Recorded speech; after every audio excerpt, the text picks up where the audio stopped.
Alhamdulillahi Rabbil Alamin. Hamdan kasiran thayyiban mubarakan fih ala kulli hal. Wa na'udzu billahi min ahwali ahli dhalal. Wa nusalli wa nusallim wa nubarik wa nu'addim ala habibina wa syafi'ina wa nuri qulubina sayyidina wa maulana Muhammadin asliyil jamal wa mamba'il kamal wa mustauda'il jalal wa ala alihi wa sahbihi bil huduwi wal asal, amma ba'du. Hadratal mutaramin, para masyayikh, para kiai, para habaib, bapak-bapak guru, para sepuh bini sepuh, segenap badan pengelola Masjid Al-Akbar yang sangat-sangat saya muliakan, hadirin hadirat rahimakumullah. Seminggu setelah masuknya Deodatus Ari Sanjoyo ke dalam agama Islam yang kita kenal dengan nama Deddy Corbuzier, seminggu kemudian saya menemani beliau sholat Jumat di Jakarta. Selesai sholat Jumat, kita pulang untuk ada acara syuting. Sebelum syuting ada satu pertanyaan yang menurut saya luar biasa bagi orang yang baru masuk Islam. Begitu ketemu, apa yang dia tanyakan? Gus, tolong saya dikasih cara bagaimana supaya saya bisa menjaga iman saya. Saya waktu itu mikirnya begini, di mana-mana saya ketemu orang Islam, kapanpun dimanapun belum pernah ada yang bertanya ini. Ini orang baru masuk Islam seminggu, dia tanya sama saya, tolong saya dikasih tips bagaimana supaya saya bisa menjaga iman. Saya tanya, kenapa kamu tanya demikian? Tadi Jumatan pertama saya mendengar khotib menyampaikan, janganlah sekali-kali kamu mati kecuali dalam keadaan Islam. Wala tamutunna illa wa antum muslimun. Waktu itu saya jawab, Bapak Ibu, Mas, memang benar saya yang menuntun kamu masuk Islam, saya yang mensyahadatkan kamu, saya yang menjadi wasilah kamu jalan hidayahmu. Tetapi ingat, saya tidak bisa menjamin imanmu. Waktu itu saya bilang sama dia, Mas, setan itu tidak mencuri rumahmu, setan itu tidak mencuri hartamu, setan itu tidak mencuri sertifikat tanahmu, tetapi setan senantiasa mengintai imanmu dan berusaha mencurinya darimu. Kenapa? Karena setan sangat tahu bahwa harta yang paling berharga bagi seorang Islam adalah iman. Maka coba kita lihat Rasulullah Muhammad SAW itu jelas orang yang maksum, artinya yang jelas baginya surga, mustahil Muhammad masuk neraka, yang jelas tidak pernah berbuat dosa. Tetapi Muhammad setiap saat tidak pernah berhenti meminta hidayah kepada Allah. Ihdinas siratal mustaqim. Kenapa? Karena beliau mengajarkan kepada kita, enggak ada yang bisa menjamin imanmu. Kamu sudah umroh 20 kali, sudah haji 20 kali, setiap Jumatan pasti datang. Siapa yang bisa menjamin orang yang hidup dalam keadaan Islam mati dalam keadaan Islam? Enggak ada yang bisa menjamin. Maka kemudian saya teringat dengan sabda Rasulullah Muhammad SAW, wa inna ahadakum ya'maluna bi'amali ahlil jannah, dan akan ada di antara kalian yang telah melakukan amalan-amalan penduduk surga, hatta yakun bainahu wa bainaha illa dhira'un, sehingga jarak dia dengan surga tinggal 1 dhira' saja. Nikmatnya surga sudah dipandang oleh matanya, harumnya surga sudah dicium oleh hidungnya. Tetapi apa kata Rasulullah? Fayasbitu alaihil kitab, catatan takdir merubah hidupnya. Faya'maluna bi'amali ahlin nar, di akhir hidupnya dia melakukan amalan-amalan penduduk neraka, fayadkhuluha, dan Allah memasukkannya ke dalam neraka. Sekarang siapa yang bisa jamin? Saya sudah jadi orang Islam yang baik, setiap ada kiai saya ngasih minum, belum jaminan, nggak ada yang jamin. Coba kita lihat dalam sejarah, bagaimana kemudian Allah mencabut keimanan seseorang di detik-detik terakhir dalam hidupnya. Kita mengenal ulama besar zaman Nabi Musa, namanya siapa? Bal'am bin Bahura. Ini ulama yang menurut sejarah dikatakan apa? Hampir semua doanya diijabah oleh Allah. Kata orang Jawa apa? Idu geni, saomong-omongnya mandi. Musim panas dia minta, ya Allah saya minta hujan, dikasih. Hujan lebat, ya Allah tolong berhenti hujannya, berhenti. Tapi Anda tahu, karena kesombongan Bal'am bin Bahura, akhirnya mati dalam keadaan kafir. Ulama Pak, apalagi kita santri saja nggak lulus Pak. Ini ulama matinya dalam keadaan kafir. Ini ulama besar. Cerita ini saya ceritakan kepada Mas Dedi. Ini kan orang sangat kritis Pak. Dia itu mendapatkan gelar S3 PhD filosofi doktor, sementara dia konsultasinya hanya dengan saya lulusan S1. Itu pun ijazahnya nggak diambil karena saya malu, kuliah 4 tahun gelarnya hanya SAG Pak, sarjana agak gimana gitu Pak, malu saya. Pertanyaannya ngeri, ini anak cerdas, saking cerdasnya Dedi, rambut pun nggak berani tumbuh di kepalanya. Yang kurang ajar itu Prof, Jumatan saya pakai kopiah, dia nggak pakai kopiah. Ditanya sama wartawan, kok Mas Dedi nggak pakai kopiah katanya. Dedi jawab, emangnya wajib? Ya enggak sih, tapi kan fungsi kopiah supaya nyegat rambut nggak kena jidat katanya. Kan kurang ajar, nggak punya rambut kok nyegat rambut, itu kan nggak nalar gitu. Bal'am bin Bahura mati dalam keadaan kafir karena kesombongannya. Ada contoh lain? Banyak.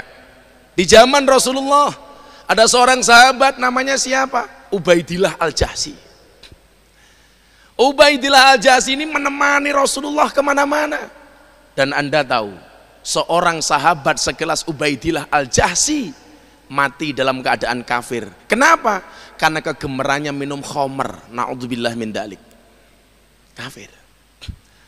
Di zaman Khalifah Abu Bakar ada lagi. Siapa? Rojal Unfuwah, seorang delegasi sunnah yang ketika saat itu muncul nabi palsu, namanya siapa? Musailamah Al-Kadzab. Rojal Unfuwah ini diutus oleh Abu Bakar, sana kamu ingatkan Musailamah jangan ngaku-ngaku nabi, jangan ngaku-ngaku nabi. Dia mengingatkan Musailamah Al-Kadzab. Anda tahu Rojal Unfuwah mati dalam keadaan kafir. Siapa yang bisa menjamin? Bahkan seseorang muadzin, saya nggak lihat muadzinnya loh ya, yang diceritakan oleh Imam Al-Qurtubi di dalam kitabnya, 5 waktu dalam sehari dia mengumandangkan adzan. Subuh adzan, duhur, asar, maghrib, isya dia adzan 5 waktu sehari. Satu saat ketika dia mengumandangkan adzan di atas menara, karena orang dulu kan adzannya di atas menara. Begitu dia mengumandangkan adzan di atas menara, mohon maaf, di bawah di jalan ada cewek cantik liwat. Allahu Akbar, Allahu Akbar, matanya melirik ke bawah, langsung batin, wow. Akhirnya apa yang terjadi? Selesai adzan dikejar Pak. Mbak, aku senang sama kamu, I love you full.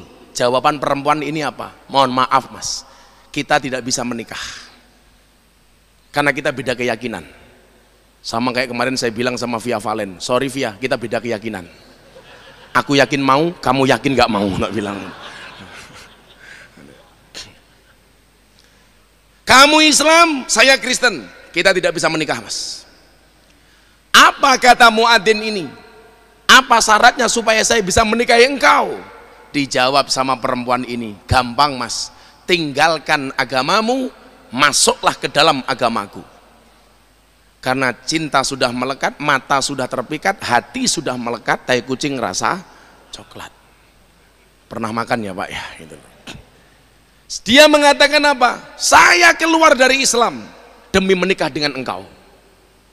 Dan Anda tahu apa yang terjadi? Malam pertama sebelum kumpul pertama kali kepleset, mati Pak. Coba, kehilangan Islam dan kehilangan yang lain-lainnya, kehilangan wanita yang diimpikannya. Ini tukang adan. Ndih mau tukang adan nih? Belum ada jaminan loh Cak, belum ada. Apalagi berkumis tipis, belum ada jaminannya Cak. Maka kemudian apa? Hadis ini dilanjutkan sangat indah. Apa kata Rasulullah? Wa inna ahadakum ya'maluna bi amali ahli nar. Dan akan ada di antara kalian yang telah melakukan amalan-amalan penduduk neraka. Hatta yakun bainahu wa bainaha illa dhira'un, sehingga jarak dia dengan neraka itu tinggal 1 hasta saja. Panasnya api neraka sudah menyentuh kulitnya, kejamnya siksa neraka sudah dipandang oleh matanya. Tetapi apa? Fayasbitu alaihil kitab, catatan takdir merubah hidupnya. Faya'maluna bi amali ahlil jannah, di akhir hidupnya dia melakukan amalan-amalan penduduk surga. Fayadkhuluha, dan Allah memasukkannya ke dalam surga. Ya Allah, ini kebalikan dengan yang pertama tadi. Yang pertama tadi awalnya penduduk neraka, penduduk surga akhirnya masuk neraka. Ini awalnya seolah-olah dia penduduk neraka, tapi pada akhirnya Allah memasukkannya ke dalam surga. Adakah contoh? Ada. Khusairim bin Abdil Azhar. Ini orang non-Islam tapi cinta dengan Rasulullah. Ketika Rasulullah mau berangkat perang, dia datang. Rasulullah, I love you full. Apa yang harus saya lakukan? Ya sudah, kalau kamu cinta sama saya, kamu masuk Islam. Dituntun syahadat oleh Rasulullah. Asyhadu an la ilaha illallah wa asyhadu anna Muhammadar Rasulullah. Selesai masuk Islam, dia bertanya kepada Rasulullah, Rasul, apakah saya harus sholat? Tidak. Kenapa? Rung wayahe. Karena belum masuk waktu sholat. Maka saya bilang sama Dedi, kamu harus jadi orang yang Islam yang baik, tapi ingat, Jumatan cukup sekali hari Jumat, jangan di hari lain. Nanti saking rajinnya tiap hari Jumatan kan celaka Pak. Akhirnya apa? Ini Rasulullah mau kemana? Saya mau perang bersama para mujahid, bersama para sahabat. Mau nggak kamu Khusairin membersamai kami untuk perang? Dijawab sama Khusairin, saya ikut perang Rasulullah. Di tengah peperangan, subhanallah, Khusairin bin Abdil Azhar menemui ajalnya. Di tengah-tengah peperangan dia menemukan syahidnya, mati Pak. Belum 24 jam dia masuk Islam, mati. Akhirnya sahabat-sahabat berdebat, bagaimana dengan jenazah Khusairin bin Abdil Azhar? Kemudian Rasulullah mengatakan apa? Khusairim bin Abdil Azhar walahul jannah, baginya adalah surga. Masuk Islam belum 24 jam, jidatnya belum sempat untuk sujud, belum sempat sholat, mati, masuk surga kata Rasulullah. Ini kebalikannya dengan Deddy Corbuzier. Masuk Islam belum 24 jam sudah dibully habis-habisan. Kenapa? Gara-gara sholat sedekapnya salah Pak.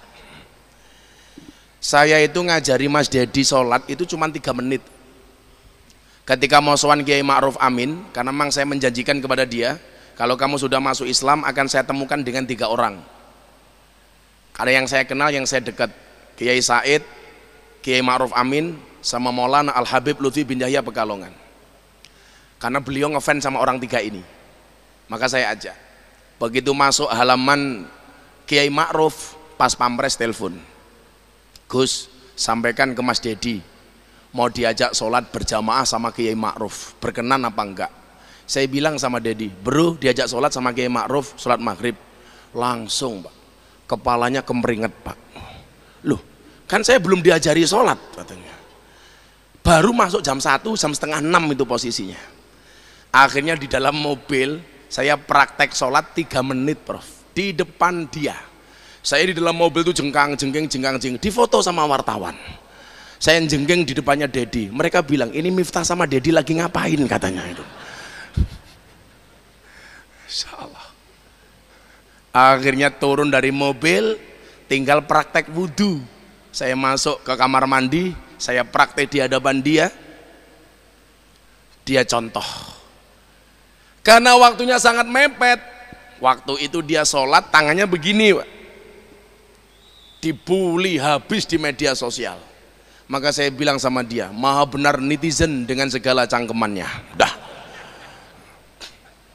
Akhirnya dia galau, kok gitu-gitu amat ya Gus jadi orang Islam katanya. Santai brur, ini belum seberapa, besok gimana? Insya Allah lebih parah buliannya, saya bilang begitu. Akhirnya saya bilang sama dia, kamu santai, kamu baru masuk Islam, tangan salah sedekap itu biasa, toh sedekap dalam sholat hukumnya sunnah, nggak wajib. Begitu ya Gus? Iya. Kamu lumayan masuk Islam langsung sholat diimami sama Kiai Ma'ruf Amin. Ini yang lahir Islam, dari bapak ibunya terlahir Islam sampai hari ini dewasa, banyak yang belum sholat, banyak. Gitu Gus? Iya. Maka namanya Islam KTP. Maka yang KTP-nya Islam insya Allah masuk surga. KTP-nya Pak.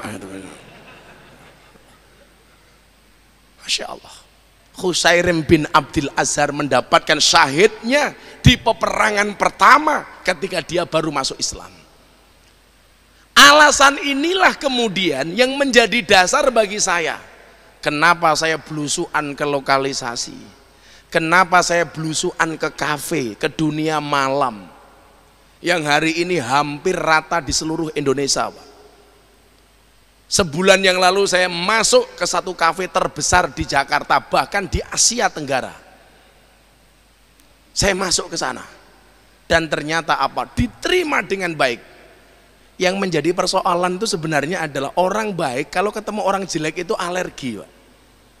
Mohon maaf, saya punya pengajian rutin di pondok setiap malam Minggu Pahing, yang hadir orang 10.000 orang.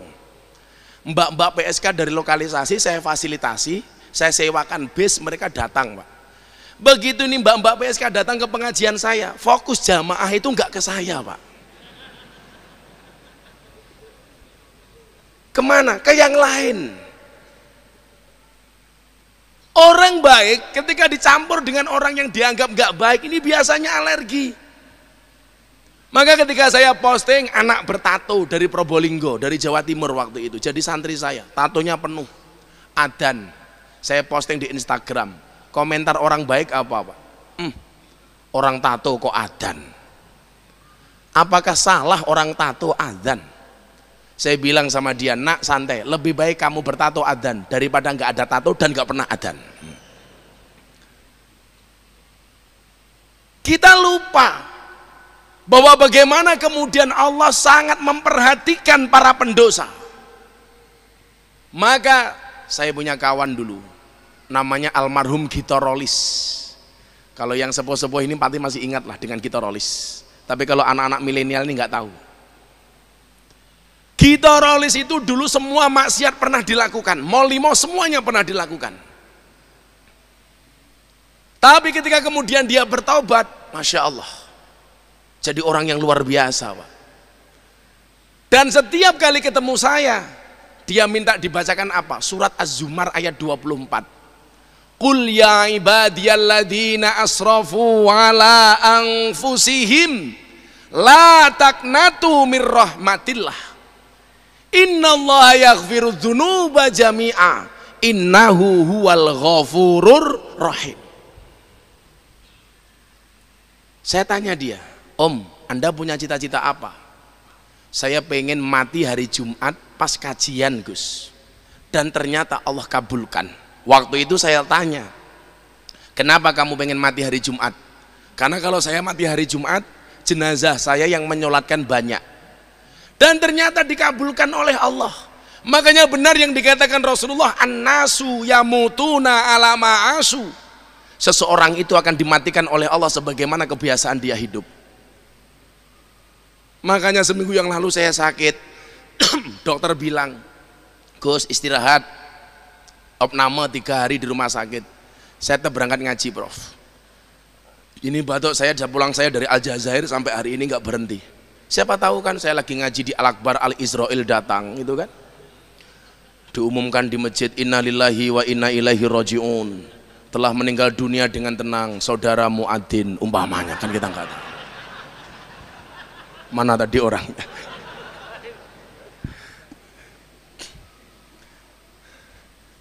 Karena kebiasaan dia kajian, matinya pas kajian. Ya nggak usah jauh-jauh yang terlalu lama lah. Syekhina wa murabbi ruhina Mbah Maimun Zubair, Allah yarham, Masya Allah. Siapa yang nggak ngiri dengan kematian beliau? Beliau kebiasaan tiap tahun haji. Anda tahu berapa kali Mbah Maimun haji? 70 kali seumur hidupnya. Beliau itu akhir-akhir ini absen haji hanya tahun 2018. Haji terus sepanjang tahun sampai 70 kali. Dan ternyata janji Rasulullah benar, an-nasu yamutuna ala ma'asu. Seseorang akan dimatikan sebagaimana kebiasaan dia hidup. Mbah Mun dimatikan dalam keadaan berhaji, dipanggil oleh Allah dalam keadaan haji. Beliau mencintai kota Mekah, meninggalnya di kota Mekah. Masya Allah. Beliau memuliakan hari Selasa, sampai pondok beliau diliburkan hari Selasa, padahal mayoritas pondok pesantren di Indonesia diliburkan hari Jumat. Dan Allah memanggil beliau hari Selasa. Satu lagi, 4 ya faktanya ini. 1, kota Mekah beliau cinta, meninggal di Mekah. Beliau biasa haji, meninggalnya pas haji. Beliau suka dengan hari Selasa, meninggalnya hari Selasa. Ada 1 lagi, apa? Beliau mengidolakan Siti Khadijah dengan qasidah yang selalu beliau baca, sa'duna fid dunya fauzuna bil ukhra bi Khadijatal kubra wa Fatimah Zahra. Dan Anda tahu Mbah Mun dimakamkan di satu pemakaman dengan Siti Khadijah. Di mana? Di pemakaman Ma'la. Maka benar kata Rasulullah, yuhsyarul mar'u ma'aman ahabba. Seseorang itu akan dikumpulkan oleh Allah sebagaimana orang yang dicintainya. Anda datang di tempat ini karena cinta dengan Rasulullah, wallah, besok di padang mahsyar Anda akan berkumpul bersama Rasulullah. Anda cinta dengan para kiai, wallah, walaupun Anda tidak punya keturunan kiai, saya doakan minimal mambu kiai. Mambu kiai iki luwih apik le daripada kiai mambu, tak kandhani. Tadi saya sudah dipeseni sama takmir, Gus di masjid jangan terlalu lucu. Enggak lucu saya, enggak lucu saya. Jangan misuh, enggak misuh, saya itu enggak pernah misuh Pak. Saya kan orangnya halus Pak. Kalau kita mengidolakan siapapun, itu yang dijanjikan oleh Rasulullah. Makanya lanjutan hadis tadi apa? An-nasu yamutuna ala ma'asu wa yub'asuna ala ma matu. Dan akan dibangkitkan sebagaimana dia mati. Makanya ini menjadi penyemangat bagi kita. Kadang-kadang kan kita aneh, diajak ngaji jawabannya nggak asik. Ayo mas ngaji, wes tahu gitu. Kalau Anda diajak ngaji jawabannya wes tahu, hati-hati. Besok Anda susah doa di Masjid Al-Akbar, ya Allah saya minta bahagia, malaikatnya turun bengok, wes tahu.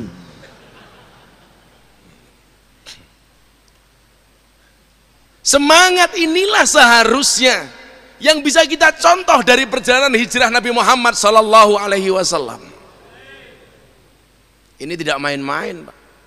Bagaimana kemudian saat itu Muhammad minoritas dengan segala keterbatasannya.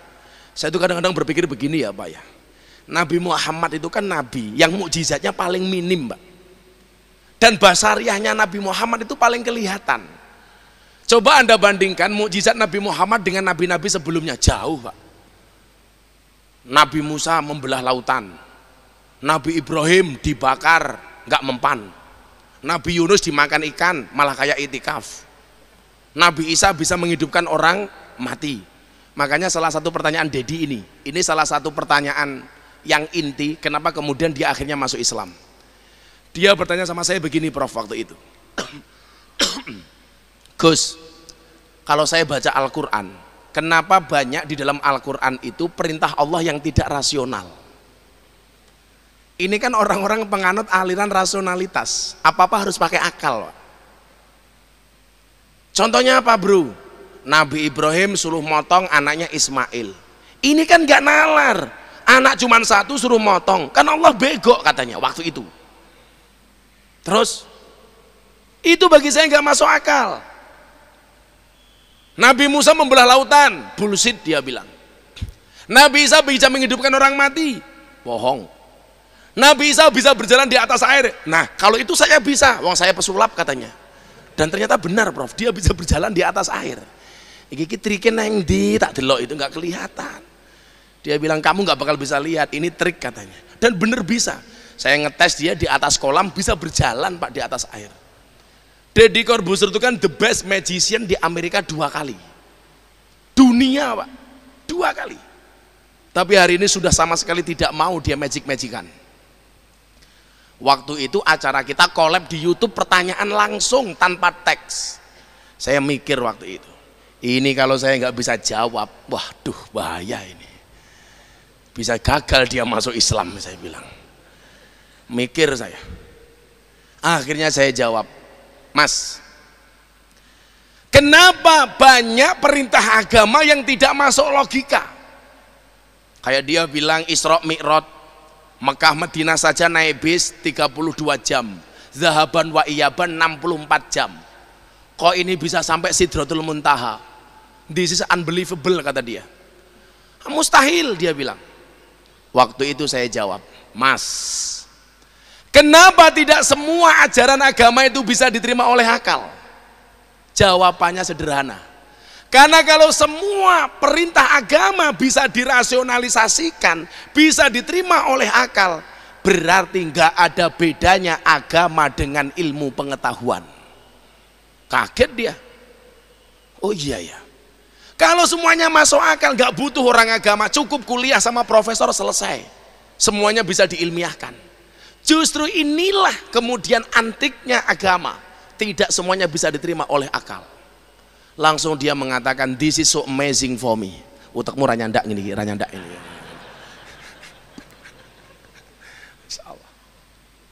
Ini perjalanan yang luar biasa ini. 8 bulan tuh kalau dia sudah malam jam 2, galau soal agama, telepon. Ini gimana, ini gimana, ini gimana. Dan ternyata itu menjadi jalan hidayah bagi dia, Prof. Masya Allah. Maka kemudian saya terangkan firman Allah yang diterima oleh baginda Rasulullah Muhammad SAW. Apa ayat pertama yang diterima Rasulullah? Iqra bismi rabbik. Iqra itu dimensi akal, bismi rabbik itu dimensi hati. Iqra itu intelektualitas, bismi rabbik itu spiritualitas. Lah orang Islam yang selamat itu siapa? Yang bisa menyelaraskan antara spiritualitas dengan intelektualitas. Maka kalau saya bilang sama teman-teman saya Muhammadiyah, saya bilang begini, apa bedanya orang NU dan Muhammadiyah? Bedanya satu, Prof. Kalau orang NU itu biasanya gede hati nih, yang wong Muhammadiyah biasanya gede, kok ndase kepiye to akale kok ndase iki lho. Malah ngendas-ngendaske Muhammadiyah iki lho. Makanya coba Anda lihat, kalau bikin perguruan tinggi, bikin rumah sakit, bikin sekolah, kawan-kawan Muhammadiyah itu luar biasa. Di mana-mana ada Universitas Muhammadiyah. Tapi kalau bikin pesantren, bikin mujahadah, bikin istiqosan, menghadirkan ribuan orang NU jago. Makanya sekarang programnya dibalik-balik. Muhammadiyah lagi giat membangun pesantren, di mana-mana MBS Muhammadiyah boarding school. Sementara programnya Pak Kiai Said apa? Di mana-mana membuat perguruan tinggi. Makanya sebenarnya kalau NU dan Muhammadiyah ini sudah seperti ini, sudah nggak ada permasalahan lagi Pak di Indonesia. Yang bermasalah siapa? Yang nggak suka NU, yang nggak suka Muhammadiyah.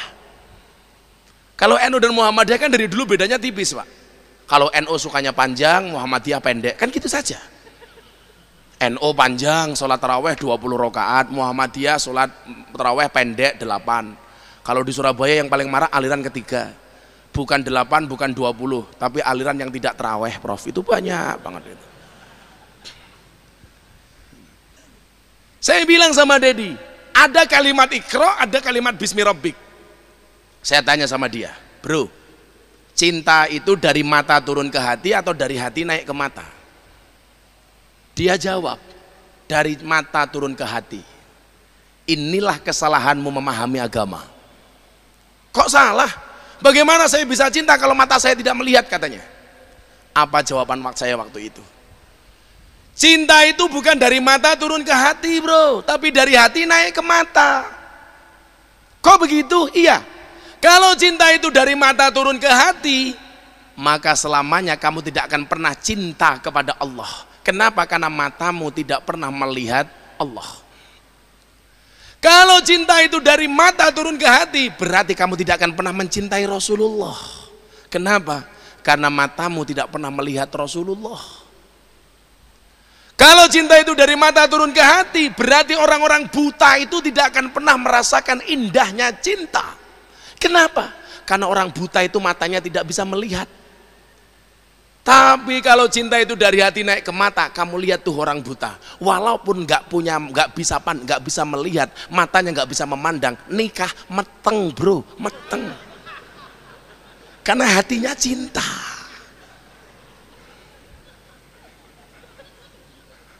Kok profesor ketawa?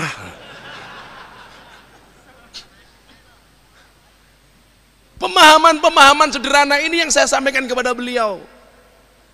Terakhir kemudian seminggu sebelum masuk Islam, saya ditelepon jam 1:30 malam. Malam Jumat, seminggu sebelumnya, karena dia masuk Islam hari Jumat tanggal 21. Dia telepon saya begini, bro, ngapa malam-malam kamu telepon? I will to be Muslim katanya. Saya pengen jadi orang Islam. Saya tolak prof. Gak usah. Loh kenapa? Jadi orang Islam itu berat Ferguson, berat tak bilang itu. Cukup aku saja tak bilang itu. Dia ngeyel, pokoknya saya harus masuk Islam. Saya bilang, jadi mohon maaf, hari ini ada orang bilang Mas Dedi masuk Islam melalui Gus Miftah itu desain. Naudzubillah min dzalik. Dia mau masuk Islam melalui saya, prof. Saya tolak. Saya bilang begini, saya teleponkan ke Istiqlal, ada imam besar namanya Profesor Nasruddin, silakan kamu saya antar ke Istiqlal. Enggak, dia bilang. You punya teman kawan-kawan ustadz banyak, silakan kamu masuk dari pintu manapun kamu kehendaki. Dia bilang enggak. Semua acara televisi telepon prof. Gus, arahkan dong Mas Dedi masuk Islam melalui TV kami. Kami harus bayar berapa? Semuanya telepon. Dan dia mengatakan no, saya pun juga demikian. Kenapa kemudian dia waktu itu ngeyel pengen masuk Islam melalui Gus Miftah? Alasannya sederhana prof. Sebelum itu saya pernah YouTubean sama dia, saya bilang, dia tanya begini, kalau saya harus masuk Islam bagaimana ya Gus ya? Waktu itu saya jawab, bro, besok wajah Islammu itu seperti apa tergantung pintu masuknya. Kalau pintu masuknya marah-marah, maka Islammu akan penuh dengan kemarahan. Kalau pintu masuknya keras, maka Islammu akan penuh dengan kekerasan. Kalau pintu masuknya galak, Islammu akan galak. Kalau pintu masuknya lebay, Islammu kemayu. Tapi kalau pintu masuknya ini ramah, maka Islammu akan menjadi Islam yang ramah dan menyenangkan. Wallah, saya tidak pernah menyebut nama. Dia juga nggak tanya yang dimaksud keras itu apa, yang dimaksud galak itu siapa, yang dimaksud marah itu siapa. Enggak, saya nggak nyebut merek. Saya cuma bilang seperti itu. Akhirnya dia mengatakan apa? Kalau saya harus masuk Islam pintu yang menyenangkan, this is you, not others. Saya tanya, kenapa? Karena Islam itu menyenangkan, di masjid diterima, di kampus seminar diterima, di lokalisasi oke, dunia malam ho-oh. Kan saya bisa ikut, mbahmu itu tak bilang itu.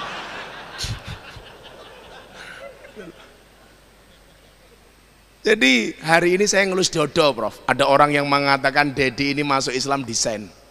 Saya buka ya, ini belum pernah saya buka sebelumnya. Dedi itu masuk Islam, potensi kehilangan uang dia itu miliaran pak. Gara-gara kontrak dia dengan beberapa pihak diputus gara-gara dia masuk Islam. Maka kalau orang mengatakan Dedi masuk Islam desain karena mendapatkan uang miliaran, sensasi dan lain sebagainya, soal terkenal, dia sudah terkenal pak. Nggak cuma di Indonesia, sudah dunia, di Amerika diakui. Siapa yang nggak kenal dengan Deddy Corbuzier? Soal uang dia sudah kaya pak. Mohon maaf, populer, kurang populer apa dia? Oh, yang cari popularitas Gus Miftah. Apa saya mampu ngajak seorang Dedi kalau ini tidak jalan hidayah? Kayak mohon maaf, ketika dia sudah masuk Islam, dia mengatakan sama saya, Islamnya itu menyenangkan Gus, tapi cangkemnya orang Islam menakutkan katanya. Ya Allah, di mana-mana saya ditanya, tanyakan ke Mas Dedi dong Gus, sudah sunat apa belum? Lah, urusannya sama kamu itu apa gitu loh. Dan yang tanya cowok Pak gitu loh. Logika, sing takon lanang li gitu loh. Akhirnya saya YouTubean sama dia guyon, bro, ada pertanyaan tuh, sudah sunat apa belum? Kalau saya jawab, you nggak percaya, sudah kamu lihat sendiri, moh tak bilang gitu. Orangnya hampir 2 meter Pak, badannya keker, suruh lihat sendiri. Saya bilang sama dia, saya percaya, tuh orang Surabaya yang belum percaya. Terus bagaimana supaya mereka percaya? Gampang bro, saya foto, ntar saya posting. Saya bilang gitu.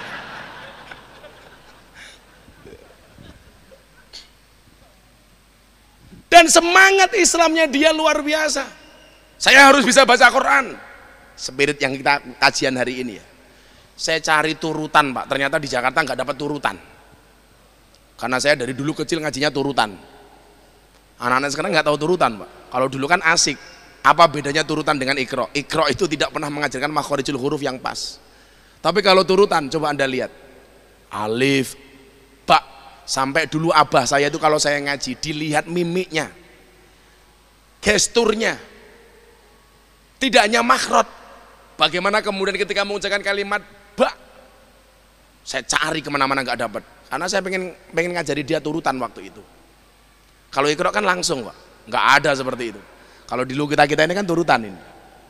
Begitu hijaiyah sudah hafal, sudah bisa, saya dulu 2 tahun cukup hijaiyah tok. 2 tahun. Begitu sudah bisa kan asik ngajinya. Alif fathah, a, alif kasroh, i, alif doma, u, a, i, u. Tak fathah, ta, ha doma, hu, kaf doma, ku, tahuku. Akhirnya saya belikan Iqra. Ayo kamu baca. Lucu itu Pak. Wong pinter toh, PhD itu kan, badannya gede, orang terkenal, ngajinya A, bah. Hal-hal seperti ini seharusnya apa? Menjadi penyemangat bagi kita. Orang itu kalau Islam dari lahir, hidayah dari rahim ibunya, biasanya Islamnya malah males-malesan, sak geleme dewe. Sementara orang yang baru masuk Islam semangatnya luar biasa Pak. Begitu dia masuk Islam, ratusan pihak biro travel yang ngajak saya sama Deddy Corbuzier umroh. Berapa travel yang ngajak haji? Apa jawaban Deddy? Kok saya malu ya Gus ya? Kenapa bro? Ibadah aja kok di endorse katanya. Ibadah saja di endorse. Sementara kita yang tidak pernah di endorse malah mengendorse diri kita sendiri. Di depan Ka'bah, hai guys, lagi tawaf guys, gitu kan.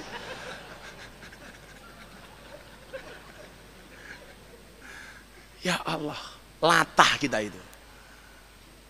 Maka tadi Takmir bilang, bagaimana konsepsi dakwah di era digital ini?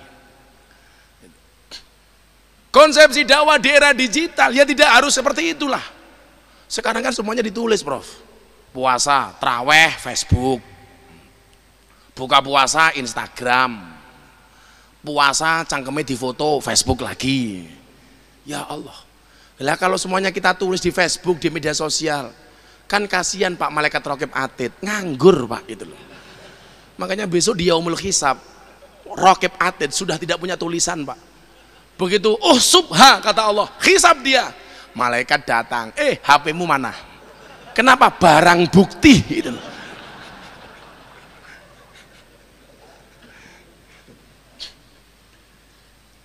Saya kemudian apa? Mengajarkan semangat-semangat keislaman ini kepada anak-anak yang dianggap marginal. Saya masih ingat betul, saya masuk lokalisasi pertama kali itu umur 19 tahun Pak. Saya masih masuk kuliah pertama kali. Gara-gara ada PSK curhat ke masjid saya. Ya Allah, kamu pengen ngaji enggak? Ya pengen dong Gus. Tapi kan mana orang mau menerima kami katanya. Padahal mereka butuh Allah. Kenapa sih? Saya kasih contoh ya, mohon maaf. Kalau agak kasar mohon maaf. Saya masuk ke lokalisasi ditemani sama germo, mau ngaji. Ada orang masuk cari PSK. Ketika orang yang cari PSK ini ketemu kiai sama germo, menurut bapak-bapak, yang disungkemi tangannya kiai apa tangan germo, Pak? Kalau logikanya itu pakai yang disungkemi tangan germo, ternyata enggak, Pak. Begitu saya masuk lokalisasi ketemu dengan orang-orang seperti ini, yang disungkemi bukan germonya, Pak, kiainya, Pak. Artinya apa? Orang yang dianggap buruk sekalipun masih bisa membedakan mana yang hak, mana yang batil. Waduh, ono Gus Miftah konangan. Gitu. Coba. Maka Rasulullah ketika ditanya, ya Rasulullah, mahwal ismu, Kanjeng Nabi, dosa itu apa? Apa jawaban Rasulullah? Al ismu mahaka fi sodrika wa karihta ayatoli'a alaihin nas. Dosa itu adalah satu perbuatan yang ketika kamu lakukan hatimu tidak nyaman dan kamu khawatir dilihat sama orang. Makanya tamu-tamu kafe itu biasanya delek-delek, Pak. Aku hafal bang, aku kiai neo, Pak, gitu loh. Sembunyi-sembunyi, mereka nggak berani terang-terangan, Pak. Nggak berani secara langsung. Begitu saya ngaji belum selesai, tamunya sudah datang, melayu, Pak. Waduh, orang rampung atau pengajiannya itu loh. Orang kok malah terang-terangan, Gus, kancani yo, enggak itu. Maka kemudian apa? Saya juga heran orang yang hanya bisa mengecam, menghina, membuli tanpa pernah ngasih solusi. Saya pernah live di televisi sama pembicara lain, membicarakan pengajian saya di dunia malam. Orang ini bilang apa, Prof, sama saya? Pengajian Gus Miftah di dunia malam itu memalukan. Memalukan. Tidak bisa kebaikan dicampur dengan kebatilan. Wa qul ja'al haq wa zaqal batil. Ya Allah, saya batin waktu itu. Kok cangkeme atos men iki mangan opo wong iki aku. Mulutnya kok keras banget, ada apa ini? Waktu itu saya ditanya sama pembawa acaranya. Respon Gus Miftah sederhana, saya jawab waktu itu. Mohon maaf. Kalau dakwah saya di dunia malam dianggap memalukan, lebih memalukan mana orang yang melihat kemaksiatan diam tanpa memberikan solusi apapun kepada mereka, langsung domblong. Maka saya sering mengatakan apa? Jangan pernah menghina pendosa seolah-olah kita tidak pernah berbuat dosa. Kalau seandainya kalian tahu betapa beratnya perjuangan seorang pendosa untuk mendapatkan jalan kembali, coba hujatanmu, makianmu, cacianmu kepada mereka tidak akan pernah merubah mereka. Tetapi kalau kamu dengan ikhlas mendoakan mereka, bisa jadi doamu itu menjadi wasilah hidayah untuk mereka. Memang kan gak semuanya orang harus ke sana, Prof. Kan berat. Saya yakin profesor gak mampu, yang mampu, Prof. Berat, Prof. Kalau Anda ikut saya khawatir masuk nggak mau pulang, Prof, gitu.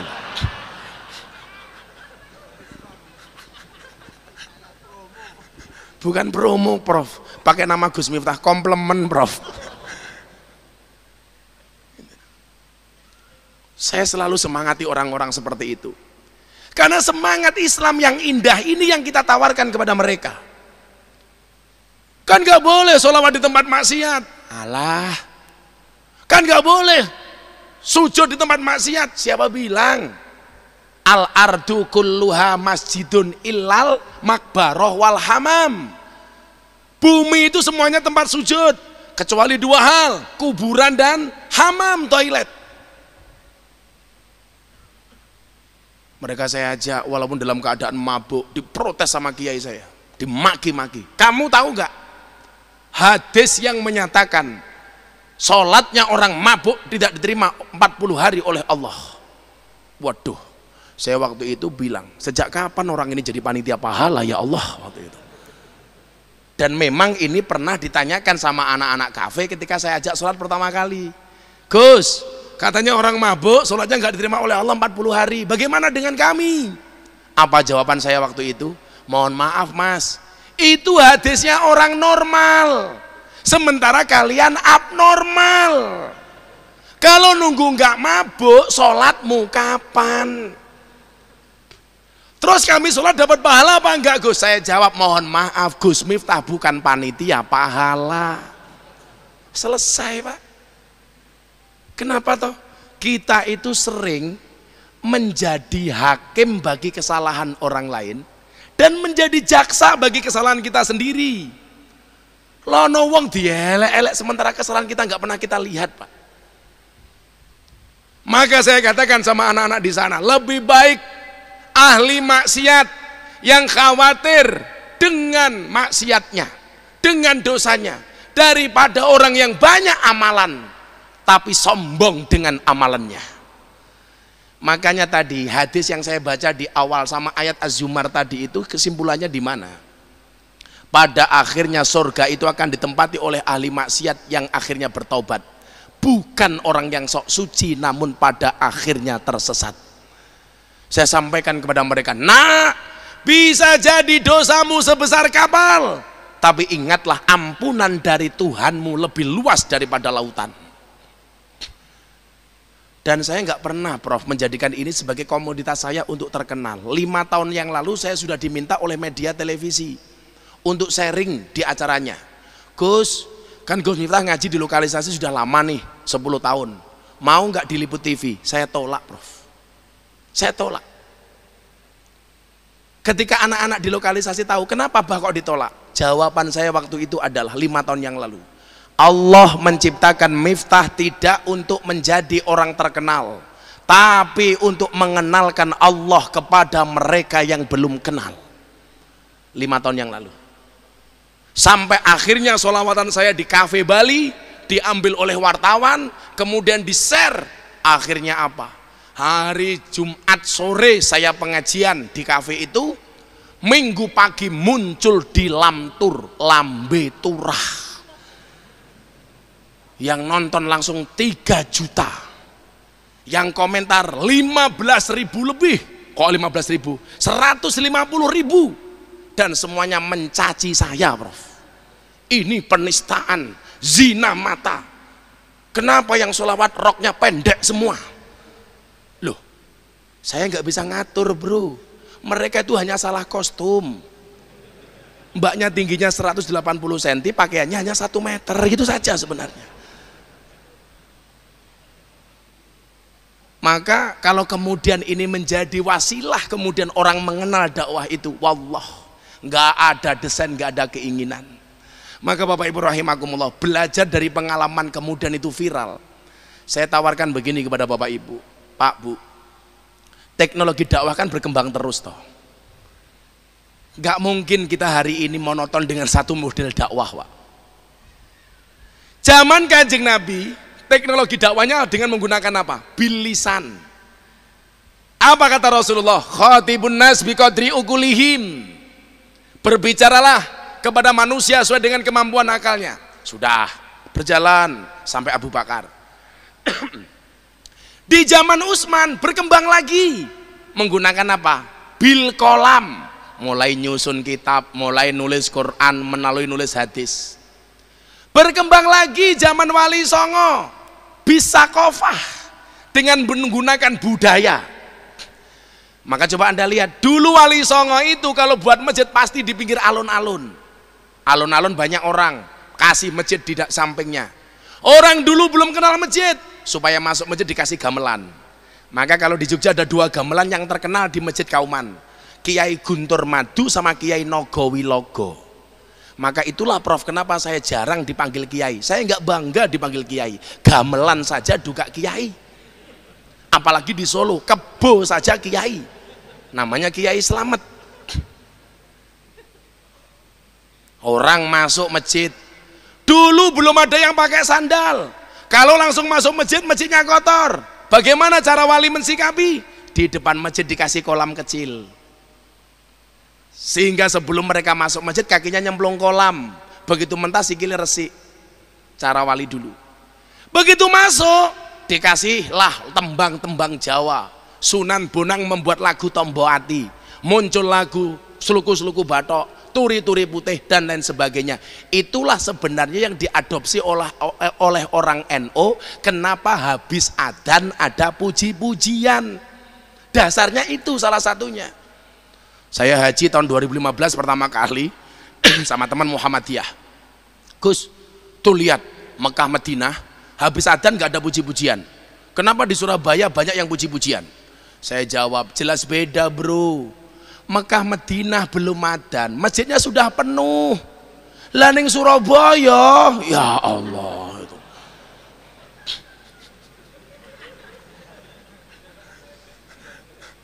Pujiannya nganti ndledek iki lho, ora teko-teko. Ya Allah. Ini era berkembang. Sekarang apa? Dakwah dengan apa yang paling cocok?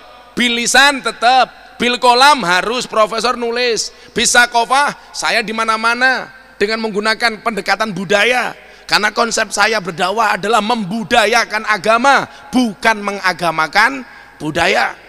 Walaupun kemudian akhirnya banyak orang yang salah paham dengan istilah Islam Nusantara. Saya dibully macam-macam, ya nggak apa-apa, nggak harus sama.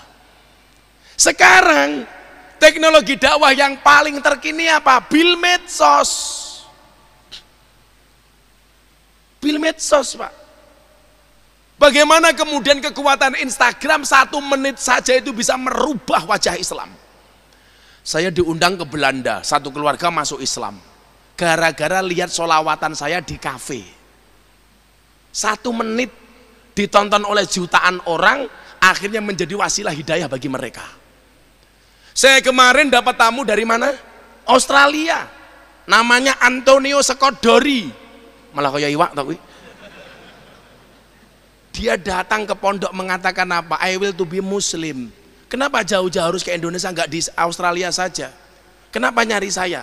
Because your Islam is enjoy, relax. Dan saya happy melihat you dengan cara you katanya.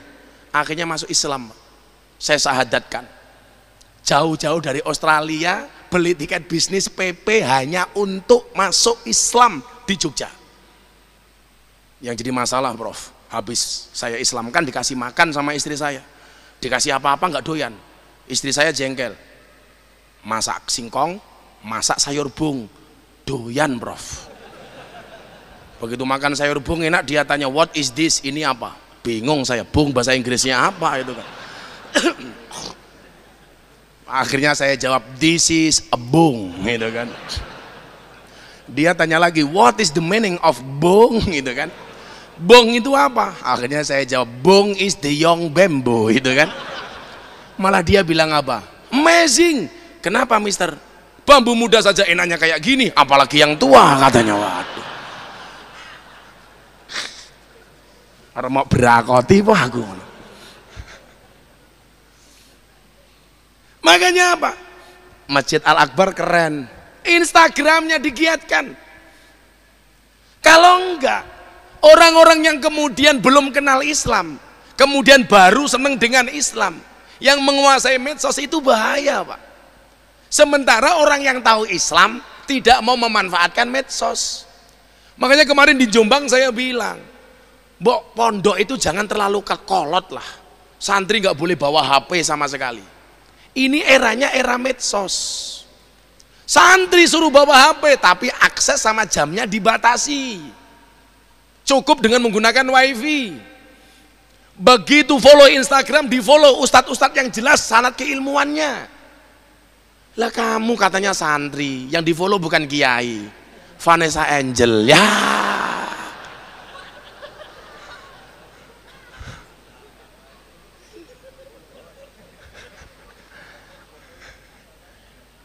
Bil medsos. Terakhir Bapak Ibu, karena saya dicatat 1 jam, ini sudah 2:30.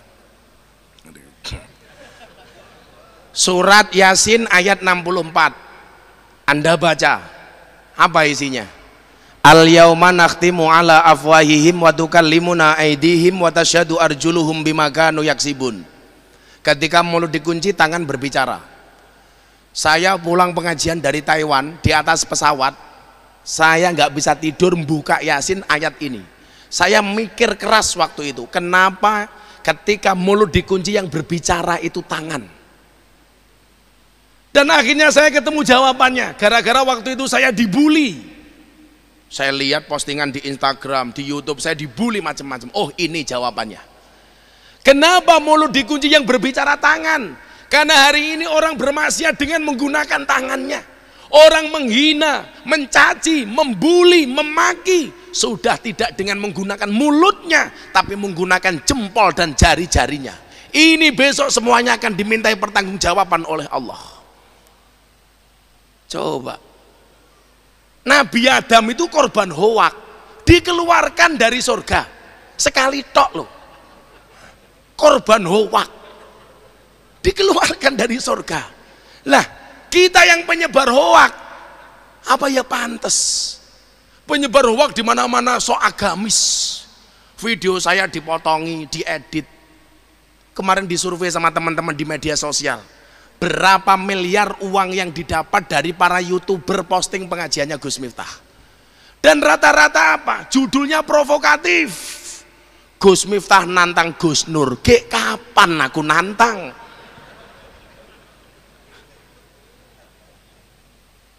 Kapan saya nantang? Saya cuma ngajak, yuk mbok sekali-kali ngaji bareng. Nggak usah kita berat-berat lah, Aqidatul Awam saja. Ayo kita baca bareng. Kan ajakan bukan tantangan. Bahasa YouTuber tantangan. Hati-hati loh. Kue kita keimangan, malah mencemarkan nama baikku gitu loh. Saya ini nggak usah dicemarkan, sudah tercemar. Tangan Pak hari ini yang dominan.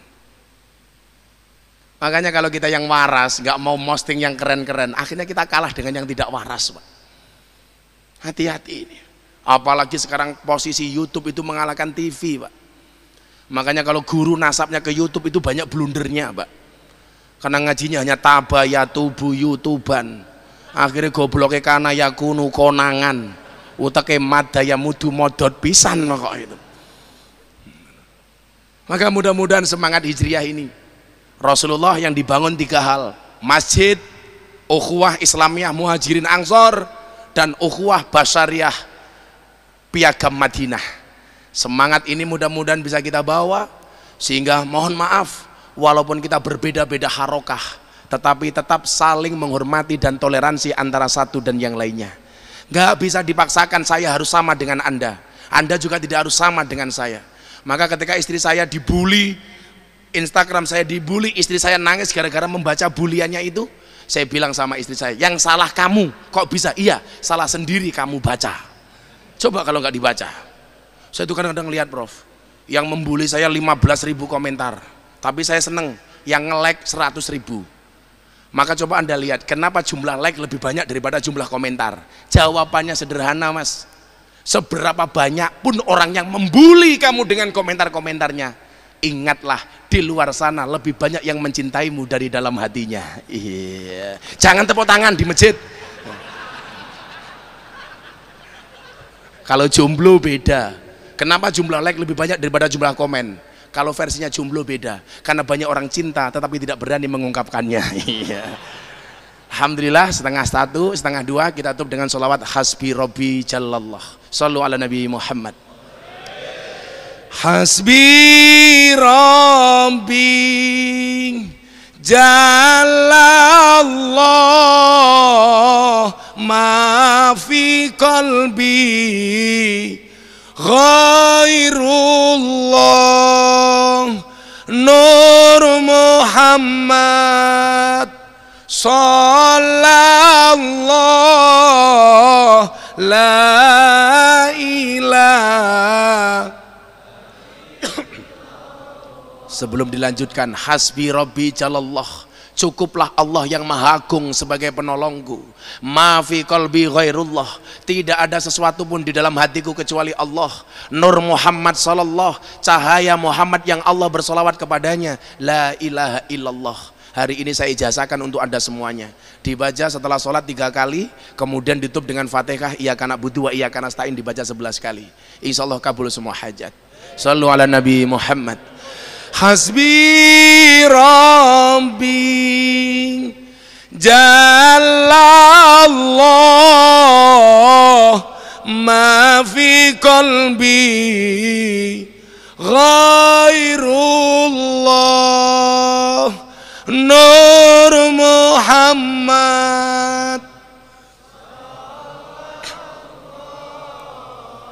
la ilaha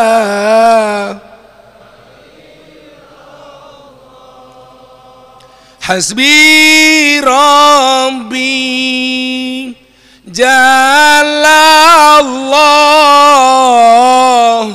ma fi qalbi ghairullah nur Muhammad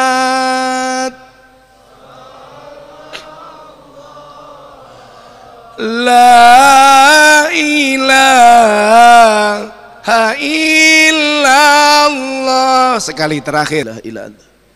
Bismillahirrahmanirrahim. Allahumma shalli ala sayyidina Muhammad wa ala ali sayyidina Muhammad. Walhamdulillahirabbil alamin. Allahumma rzuqna istiqamah. Allahumma rzuqna bi ziyadatil ilmi war rizqi wal ibadah. Allahumma rzuqna ziyaratal Makkah wal Madinah. Allahumma rzuqna dzurriyyatan thayyibah. Allahumma rzuqna ahlan sakinatan mawaddatan warahmah. Allahumma rzuqna bi alfi quwwah. Allahumma rzuqna bi alfi barakah. Allahumma rzuqna bi alfi karamah. Allahumma rzuqna min ahli sunnah wal jamaah. Allahumma rzuqna bi husnil khatimah wa na'udzubika min su'il khatimah wa adkhilna jannata ma'al abrar ya azizu ya ghafar ya rabbal alamin. Wa sallallahu ala sayyidina Muhammadin nabil ummi wa ala alihi wa sahbihi wa baraka wa sallam. Subhana rabbika rabbil izzati amma yasifun wa salamun alal mursalin walhamdulillahi rabbil alamin. Subhanakallahumma bihamdika asyhadu an la ilaha illa anta astaghfiruka wa atubu ilaik walhamdulillahi rabbil alamin. Wallahul muwaffiq ila aqwamit thoriq wal afu minkum. Assalamualaikum warahmatullahi wabarakatuh.